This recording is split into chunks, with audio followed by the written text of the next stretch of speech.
Yeah, so I wouldn't recommend like getting into the cannabis space to my worst enemy. It's brutally difficult. It's hyper competitive. It's all of these things. But to your point, like I think there's a ton of great businesses to be built around the cannabis space that generally should have like a similar growth curve with adoption.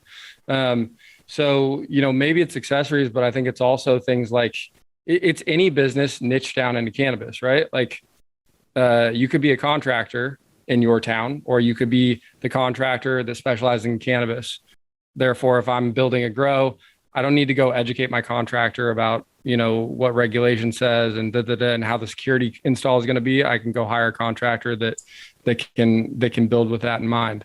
So I like love, especially service businesses niche down into cannabis. I think is an excellent space.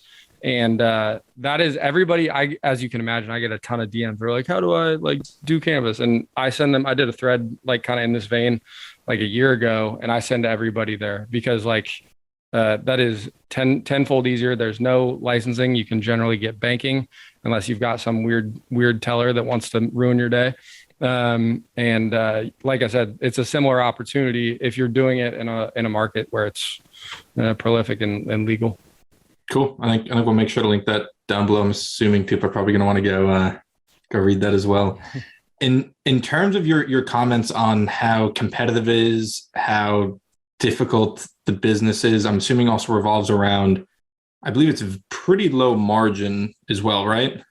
Yeah, so all these things vary by state, right? So you go to Florida where there's one company who I shall not name that owns half the dispensaries, right? So maybe that's not so competitive and the margins are pretty good, right? I would imagine that works out.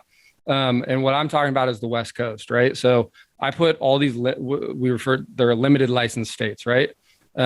These are all I would think about them as JV, right? And then you come to the West Coast, which are generally open license. That doesn't mean it's just a free for all, quite, right? Like the states are like put moratoriums, like we're not issuing more because there's too many, this kind of thing. But like generally, if you want to do it, you can get a license and do it, right? Which is like I think generally how open markets work, for better or for worse, because it's been a bloodbath.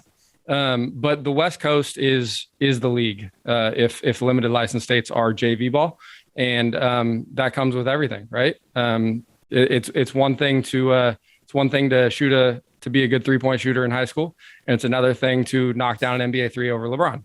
And I think that is the moral of the story, right? We have shelving, we have we have entire businesses that are backed by money that don't need to be profitable. Like they don't care about that, right? So just totally different ball game depending on the markets.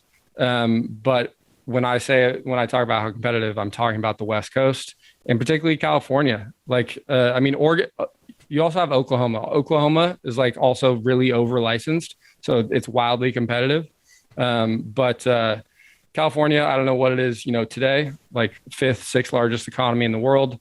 Um, there's plenty of people that want more licenses. There's generally enough, especially on the supply side, and it's brutally competitive.